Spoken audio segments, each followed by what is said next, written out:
President Trump just a short time ago declared on social media that the termination of Federal Reserve Chair Jerome Powell, quote, cannot come fast enough. The President Donald Trump threatened to remove Jerome Powell as the chair of the Federal Reserve and expressed his displeasure. The president originally nominated Jerome Powell for this post. So does he even really have the power unilaterally? Tensions in the United States, the likes of which have not been seen for years, are today shaking everything. From the financial markets to the political scene, no president in the history of the United States has been so outspoken about dismissing his own appointed central bank governor. But Donald Trump, as usual, is an exception. While the independence of the Federal Reserve, Fed, has long been considered a symbol of democratic and institutional traditions, Donald Trump has challenged this rule. As President of the United States, I will always put America first. Trump, who has always been known for his harsh and unpredictable decisions throughout his presidency, is now directly targeting Fed Chairman Jerome Powell. So if I want him out, he'll be out of there real fast. Trump's statements such as, "I can fire him, no one can stop me," are raising concerns that the economy may be politicized from top to bottom. Moreover, this is not just a personal showdown. It could be the first step of a political earthquake that could shake the global economy. Imagine the head of the most important economic institution of a country is dismissed for political calculations. And what happens then? How would the markets react? What happens to the dollar? Interest rates, inflation, investor confidence. How much would the whole system be shaken? Am I honored to announce my nomination of Jerome Powell to be the next chairman of the Federal Reserve. It all started in 2017 when U.S. President Donald Trump appointed Jerome Powell as Fed chairman. Trump thought Powell would be a compliant technocrat. But things did not go quite as expected. Powell was determined to preserve the Fed's independence. He started raising interest rates as soon as he took office. Trump did not like this either. Starting in 2018, Trump publicly declared war on Powell. Powell is more dangerous than China, he once said. Even these words summarize how high the tension between them has risen. Historically, the Federal Reserve has been known to stay away from political influence. Trump, however, ignored this tradition and started to intervene directly. "Oh, if I want him out, he'll be out of there real fast. If I want him out, he'll get out very quickly. Believe me," he said in the Oval Office. Then he continued in the same harsh tone, "Powell's termination can't come fast enough." Trump's aggressive stance has become emblematic of the Fed's fight against political pressure. Powell said in a speech, "Our decisions are aimed only at what is best for Americans. We are never influenced by political pressure. Our independence is based on the law." But can Trump dismiss Powell as he claims? This is where the real crisis begins, because the U.S. Constitution and the Federal Reserve Act make it very, very difficult to remove a Fed chairman. So legally the situation is unclear. The Federal Reserve Act says that all board members, including the chairman, can be removed for cause. But these grounds usually include ethical violations, corruption, etc. A dismissal for interest rate policy alone has never happened before, and I think I have a better instinct than in many cases. People that would be on the Federal Reserve or the chairman Trump and his team previously considered dismissing Powell, but backed down due to legal uncertainty and political backlash. Now, however, if he wins re-election, he could reinstate this plan. Indeed, Trump's nominee for Treasury Secretary, Scott Bessent, has announced that he will begin talks with possible replacements for Powell. In the fall, meanwhile, the Supreme Court is hearing a case on whether presidents can remove independent agency heads. Although the case concerns other institutions, its outcome could also affect the Fed. If Trump is ruled in favor, it could strengthen his hand in dismissing Powell. In fact, there is an almost century-old legal precedent at the center of this debate: Humphrey's Executive v. United States, a 1935 Supreme Court decision limiting the president's ability to remove leaders of independent institutions without cause. The ruling has long protected Fed governors from political impeachment, but today's conservative Supreme Court could reinterpret that decision. Experts' comments are reminiscent of inflationary crisis and political manipulation in countries without independent central banks. In Turkey, Argentina, or Venezuela, for example, central bank governors were frequently replaced for political reasons. Interest rates were cut on the spur of the moment, and the exchange rate and inflation spiraled out of control. If the U.S. slips into this situation, it would severely damage its credentials as the supreme hegemon. An analysis in the Wall Street Journal asks, could Trump's firing of power be a path to the Argentinianization of the U.S.? This may be an exaggerated analogy, but the point is clear if even the Fed chairman changes. On the president's instructions, the perception that there is no institutional independence would shake the markets. So why is Trump so angry with Powell? Because Trump has aggressively revitalized the economy and sees growth figures as a matter of national pride. Policies backed by protectionism, tariff hikes, and tax cuts are fueling the risk of inflation, even if they give an initial boost to GDP. Tariffs imposed on a number of countries, notably China, raised the cost of imports and put a strain on the pockets of American consumers. Academic research shows that this tax burden increases a family's annual spending by thousands of dollars. If inflation leaves permanent scars, we will have to play with interest rates, Powell said, recalling that the Fed's main task is price stability and employment. And I think they should drop rates, and they should get rid of quantitative tightening. These warnings and a few small rate hikes drew Trump's ire. When I was elected, we were going to have a boom with near zero interest rates. Powell prevented it, he often comments. The crux of the matter is that Trump accuses Powell of not cutting interest rates enough, especially when the European Central Bank cut interest rates. He pressed Powell by saying, "Why aren't we doing it yet?" However, economists argue that an independent central bank is critical in both controlling inflation and ensuring market confidence.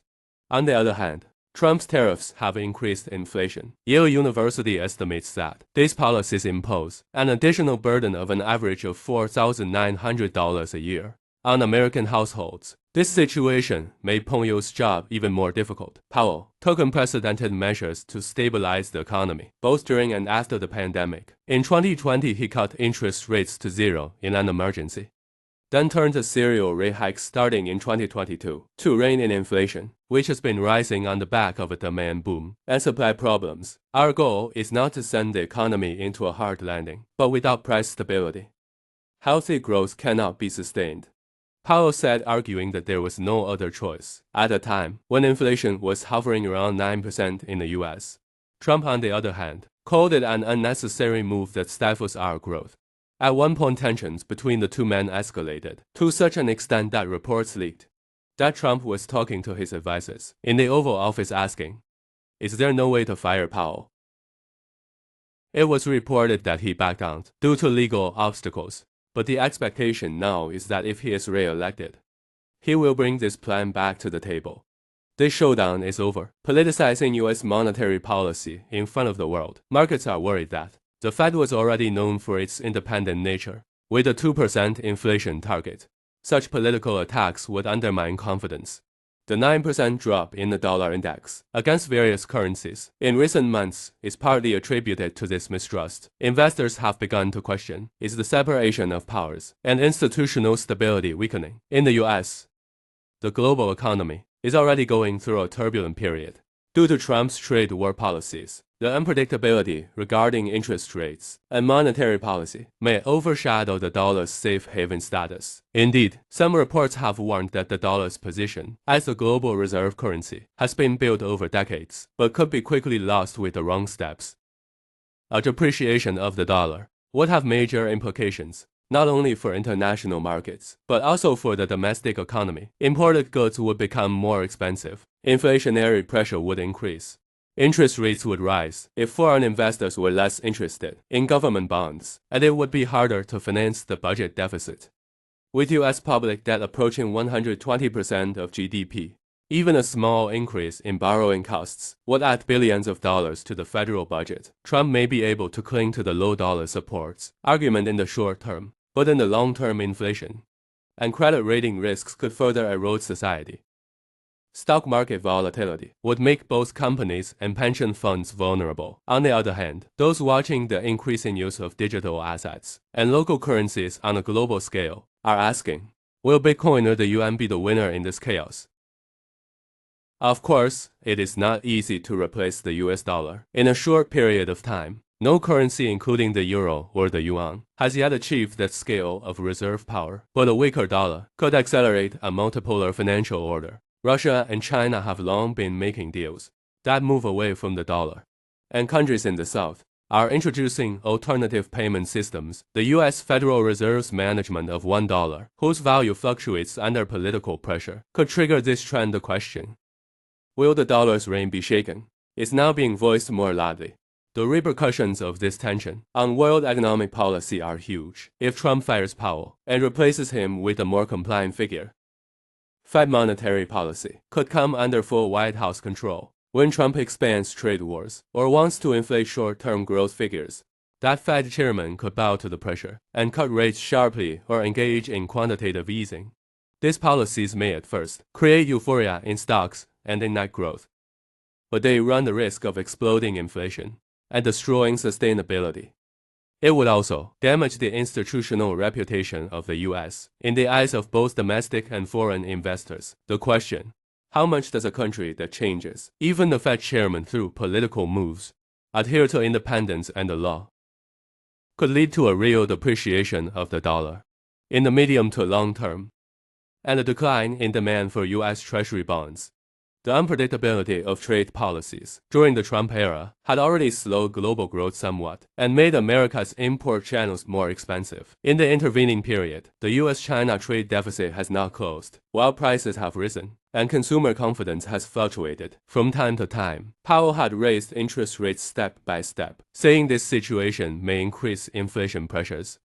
And if we become complacent, there is a risk of persistent inflation. Trump, on the other hand, insisted on lowering it more, even make it negative. However, the Fed insisted on a positive interest rate policy. The president's central bank dispute has also led to manipulative rumors in the stock and foreign exchange markets. Investors started to adjust their portfolios, worried that if Trump doesn't get his way, it's only a matter of time before power leaves. After all, excessive volatility in exchange rates and stock markets is something nobody wants, but political risk triggered it. On the European side, the ECB, European Central Bank, is watching this turmoil in the U.S. with concern. The dollar euro parity is shaped by the Fed's interest rate policy. If someone to be appointed after Powell adopts the low interest rate and weak dollar preference, it may strengthen the euro. This picture also has geopolitical implications, as issues such as trade disputes between Europe and the U.S., where tensions over NATO costs come into play. On the one hand, the U.S. says we spend a lot of money on your defense. And on the other hand, Europe can say if the Fed becomes unstable, we may also move away from the dollar. Amidst all these diplomatic games, the Fed's independence is a vital pillar that forms the economic pillar of U.S. world leadership. Historically, there is hardly a precedent in U.S. history who has tried to dismiss the Fed chairman. Whether it was Clinton with Greenspan or Bush with Bernanke, no precedent has dared to take legal action, because this is seen as a risk that could shake the foundations of the economy. Trump's move, therefore, raises fears that he may break the taboo in this area, as he has already broken many rules. Some polls show that the majority of the public thinks the Fed should remain independent. But political polarization leads to complex answers to the question, is Powell or Trump right? A significant part of the Republican voter base argues that inflation is not falling because interest rates are not coming down. Trump is right on the other hand. Those sensitive to democratic norms are worried that, without an independent central bank, the country will go bankrupt. For now, Powell remains in his seat. There is constitutional protection and a small number of conservatives in the Senate who support Powell. Trump has not been able to put this into full effect, even while he is president. But if he regains power in 2024 or 2028, the scenario could be different. The appointment of Fed board members is also in the hands of the White House. Therefore, there are those who say even if Powell stays, the number of pro-Trump members on the board will increase, and Powell will become de facto powerless. Even this could be enough to overshadow the Fed's independence. In short, the Trump-Powell rivalry may seem like a personal feud, but in reality, it is a test of the U.S. economic future. The global position of the dollar, inflation and employment policies, and even a sense of confidence in world markets. Powell's statement in one of his speeches perhaps captures the essence of the matter. We manage the economy based on current data, long-term objectives and risk analysis. Politics does not influence our decisions. This principle kept the U.S. financial system strong throughout the 20th century. Now Trump's I can fire him, he can leave at any time is a litmus test. to see how far this principle can be preserved. In the shadow of all this, American public opinion is full of question marks. While some senators in Congress defend Powell, some Republicans claim that the Fed is unnecessarily cooling the economy. The market reaction to Powell's dismissal is unknown, but potential risks, such as an instant stock market crash, further depreciation of the dollar, and selling U.S. bonds, are frequently brought to the agenda. What happens next? Perhaps more uncertainty in the world, additional challenges for emerging markets, and a new flow into alternative assets, such as gold or crypto. This is what mainstream economists describe as a nightmare scenario, because shaping the U.S. Federal Reserve under political pressure is not just a domestic issue. It would mean cracking one of the pillars of global stability. Of course, everyone hopes that this extreme will not be reached. Even if Trump is elected for a second term, perhaps the pressure will increase. But Fed laws and senatorial opposition may come into play, or power might not resign and resist. The Supreme Court might step in and say, the Fed chair cannot be arbitrarily removed, and there would be a big constitutional fight. This would be a tough test for U.S. democracy. Experts hope that maybe this test will end in such a way that no U.S. president will dare attack the Fed's independence. Ever again, time will tell. How do you interpret this picture? On the one hand, the economic preferences of an elected president, and on the other, a central bank that defends independence and data-driven decisions, who is right and who is wrong? Or will the real losers be all Americans and the global financial system? Please share your thoughts in the comments. Don't forget to subscribe to our channel, turn on notifications, and like this video to stay updated. Thank you for watching us.